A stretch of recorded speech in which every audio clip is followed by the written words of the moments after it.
साथियों नमस्कार।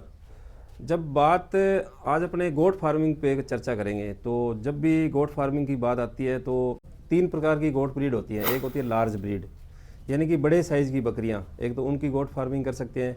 एक होती है मीडियम साइज़ की बकरियां और एक होती है बिल्कुल स्मॉल साइज़ की बकरियां, जैसे कि ब्लैक बंगाल है। एक बहुत ही बेहतरीन ब्रीड आती है, बहुत ही लोकप्रिय ब्रीड है और उस ब्रीड का नाम है बारबरी। तो आज हमारे एक साथी हैं जो बारबरी नस्ल के बकरी फार्म के ओनर हैं और ये काफ़ी समय से इस ब्रीड पे कार्य भी कर रहे हैं। इनके पास बीटल का भी फार्म है, तो आज इनसे अपने जानकारी लेंगे कि इस जो बारबरी नस्ल की बकरी है उसको किस प्रकार से पालना चाहिए। तो नमस्कार। तो सर आपका नाम दर्शकों को। सर मेरा नाम अब्दुल सत्तार भाटी है। तो कहाँ रहते हैं आप? ये गांव रोड़ावाली है, ये जिला हनुमानगढ़ राजस्थान। तो सत्तार भाई साहब, ये बारबरी आप शुरू में कहाँ से लेके आए थे? ये बारबरी यहाँ लोकल ली थी मैंने। लोकली ली थी? मिल जाती है यहाँ पे अपने। मिल जाती है। तो बारबरी नस्ल, पहले तो बात करें अपने जो हनुमानगढ़ राजस्थान का जो वातावरण है उसके हिसाब से ये यहाँ शूट करती है क्या? शूट करती है भाई, क्योंकि कुछ लोगों के मन में ये शंका रहती है कि क्योंकि ये बेसिकली तो यूपी से ओरिजिनेट हुई है। यूपी की मानी जाती है। हाँ, तो यहाँ के लोगों को लगता है कि यहाँ पल बढ़ेगी नहीं बढ़ेगी। नहीं, ये मौसम शूट करती है, हमारे तो यहाँ कर दी है भाई। बिल्कुल अच्छी बात है। तो कितने जानवरों से शुरू किया आपने पहले फार्म?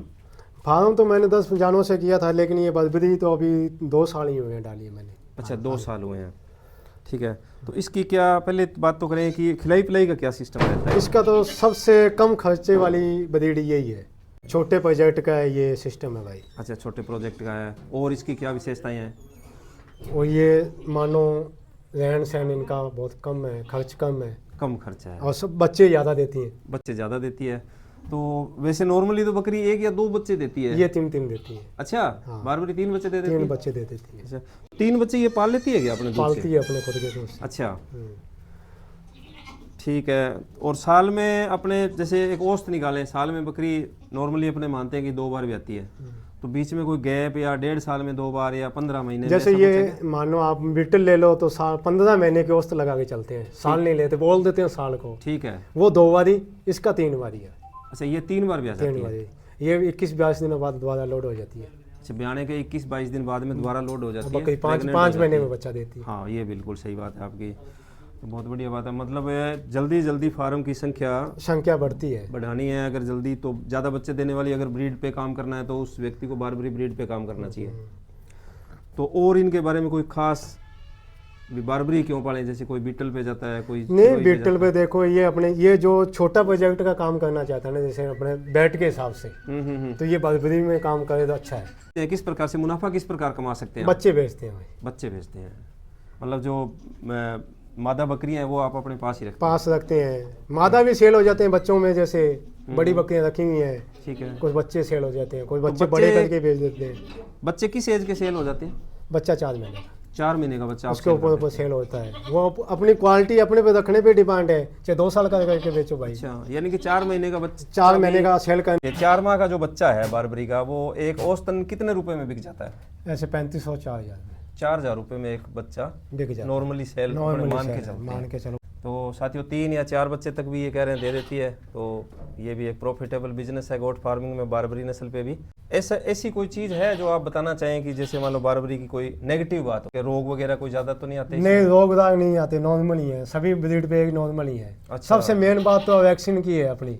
अच्छा भाई, टाइम से प्रॉपर वैक्सीन होनी चाहिए। अच्छा, जैसे अब आप मानो अब अगले महीने PPR की वैक्सीन होनी है, जो ठीक है, हो जाए। फिर FMD की है, और फिर आपने मार्च में ET की। ये 3 वैक्सीन तो मेन है इनकी। ओपिनियन है कि गोट फार्मिंग तभी सक्सेसफुल है जब इनका जो प्रॉपर वैक्सीनेशन का जो शेड्यूल है, यानी कि रोग आए ना उनके लिए जो पहले अपने जो वैक्सीन लगाते हैं उनका टीकाकरण किया जाता है। तो समय समय पे उनका टीकाकरण करवाया जाना बहुत ही ज़रूरी है साथियों।